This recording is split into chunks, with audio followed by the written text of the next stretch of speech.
Lonzo Ball played his first and his second game in the Summer League. And my projection is he's going to set all sorts of Summer League records, attendance, TV ratings. And yes, Las Vegas sold out for the first time for a Lakers-Celtics Summer League game Saturday. 14 years, 30 bucks a pop, they sold out. So my first prediction was, I didn't know what his numbers were going to be. I didn't really care what his numbers were. Some guys just have a magnetism, and he's got it. And they sold out the games. And if you watch the games, it was live. Not just Celtics-Lakers. Lonzo was a big part of it. Now, a lot of people today are saying, Colin, did you see this and did you see that? What I saw was exactly what I thought I would saw. He is a very long and fluid athlete that defensively will not be a great on-ball defender, but because of his length will be a good team defender, a lot of tip passes. He is extraordinarily long for a point guard. He had 11 rebounds. He's going to have a lot of rebounds. He'll be a good team defender. He's not Russell Westbrook dynamic jamming at the rim. But he's got good range, though he was shaky shooting. He is a tremendous passer. He is very clever. And what he has a style. This should not be marginalized. Let me explain. Not every great basketball player has a style. Paul George is a great basketball player. Doesn't have a style. Dr. J did. MJ did. Kobe did. Kareem and the Skyhook did. Bill Russell did. Iverson, the crossover, had a style. Magic Johnson's passes. Larry Bird's shooting. I can look and see it right now. Not all great players have a style. Yao Ming, Paul George. I grew up as a kid. Kiki Vandeweghe, Alex English. I don't see him as real style mavens. Lonzo has a style. He is long and angular and clever and loose and fun. It's a style, and you see it develop. And I'll tell you why it's important. I'll make a little prediction here.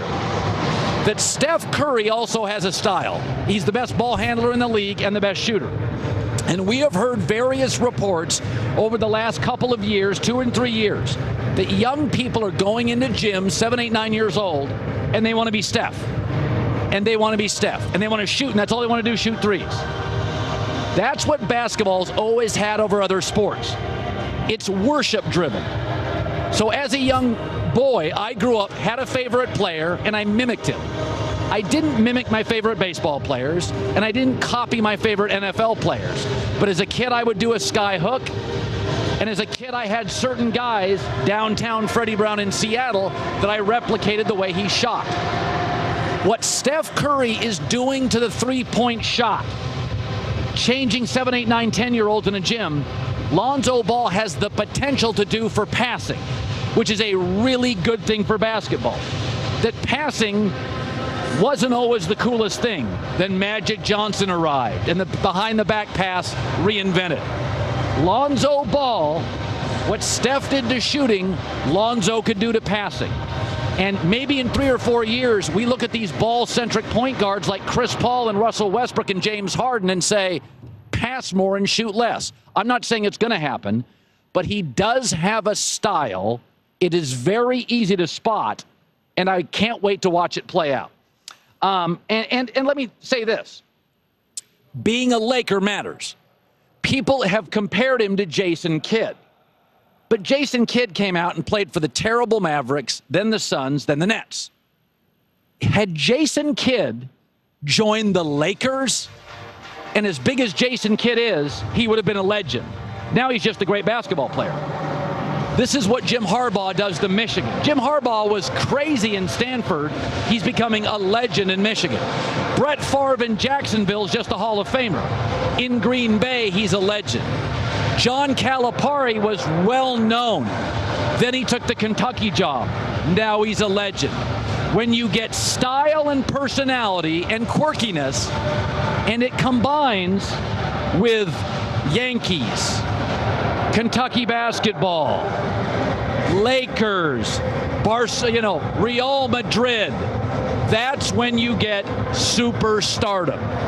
Because very few people have the ability of LeBron to be in Ohio and be a star. He's just absurd. Had Jason Kidd been a Laker first, his profile would be significantly bigger today because his numbers tell you he was remarkable. So Lonzo, if he averaged 12 and 11 assists, he will be a superstar in LA. And in Orlando, he'd be a really, really good basketball player.